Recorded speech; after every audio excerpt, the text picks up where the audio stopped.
Salut! La semaine dernière a été une grosse semaine de lutte et de mobilisation dans différents secteurs, dans l'éducation, à la RATP, à la Poste, dans le secteur du social, pour des améliorations de nos conditions de travail et pour l'augmentation des salaires. Et évidemment, les militants et les militantes du NPA étaient présents. Partage du temps de travail! Ou alors ça va péter!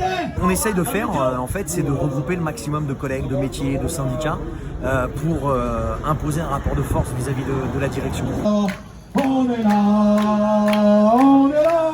Partout, on a la même réalité. Alors déjà, le fait d'avoir des salaires de misère, et il y a une vraie saloperie quand même à la Poste, c'est que, tu sais, en fait, on a des salaires qui sont juste au-dessus du SMIC, et en fait, dès que tu as des salaires juste au-dessus du SMIC, les entreprises qui maintiennent ces salaires-là bénéficient d'exonérations fiscales, ce qui est un système totalement pervers, parce que ça incite en fait l'employeur à maintenir des salaires de misère. La question des salaires, la question du pouvoir d'achat, elle est très présente. 300 €!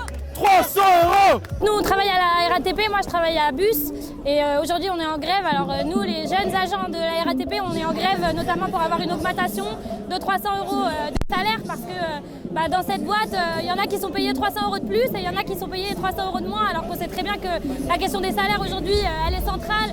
Il y a une augmentation du coût de la vie, etc. Et la boîte, elle s'appuie sur le fait d'embaucher des nouveaux sous prétexte qu'on n'a pas connu les conditions de travail d'avant, mais il n'y a aucune raison, donc on est là, syndiqués, non syndiqués, en grève pour nos salaires.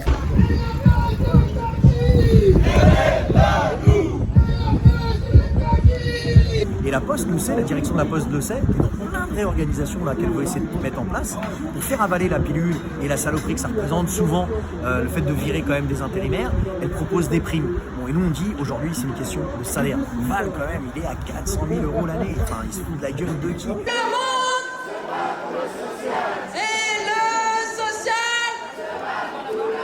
Aujourd'hui, comme à plein d'autres reprises, le social se bat pour ses conditions de travail et les conditions d'accueil de toute façon dans le domaine de la solidarité. Je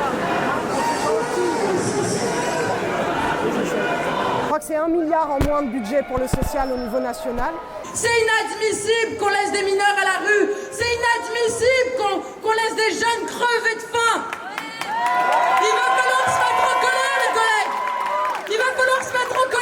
Avec des salaires au mérite, avec une fin des salaires selon ta profession et selon ta classification. Enfin voilà, tout un certain nombre d'attaques. Et donc aujourd'hui, il y a une mobilisation nationale, il y a des rassemblements et des manifs dans plus de 60 villes en France. Et donc voilà, à Paris, là, on va partir en manif tout à l'heure.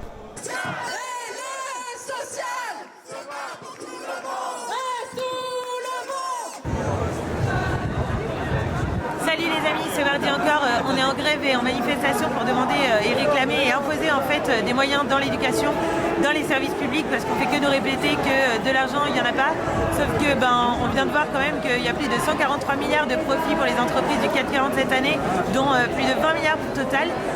En fait du fric il y en a et nous on en veut pour l'école publique, pour l'hôpital public, mais aussi pour répondre à l'ensemble des besoins de notre classe qui en fait essaye de survivre dans cette période d'inflation et d'attaque perpétuelle contre les chômeurs, contre l'école, etc.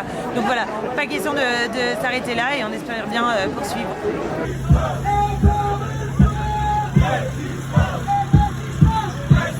On est vraiment déter à se mobiliser, à continuer, parce que c'est pas en une journée qu'on ira les chercher ces 300 € et on va continuer à se mobiliser, on va continuer à aller chercher d'autres et c'est une bagarre de l'ensemble des salariés d'ailleurs, parce que cette pression qui est mise sur les jeunes embauchés, c'est une manière aussi de ne pas augmenter l'ensemble des salaires, alors qu'on a tous besoin d'augmentation de salaire et on a tous besoin d'ailleurs que nos salaires ils suivent les prix et l'augmentation des prix. Donc on est là, on va pas s'arrêter et on est déterminés. Tout est à nous! Tout est à nous! En état!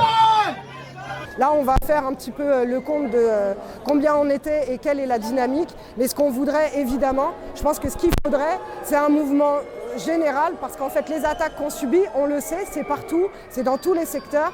Et le rapport de force, nous, on pense qu'il faut le créer dans notre secteur, mais aussi de manière générale. Quoi de mieux dans une période électorale que des travailleurs et des travailleuses fassent irruption par leur lutte en imposant leurs propres revendications et leurs propres préoccupations. Et ben c'est exactement cette perspective-là que notre liste de travailleurs, de travailleuses, de jeunes défendra aux prochaines élections européennes.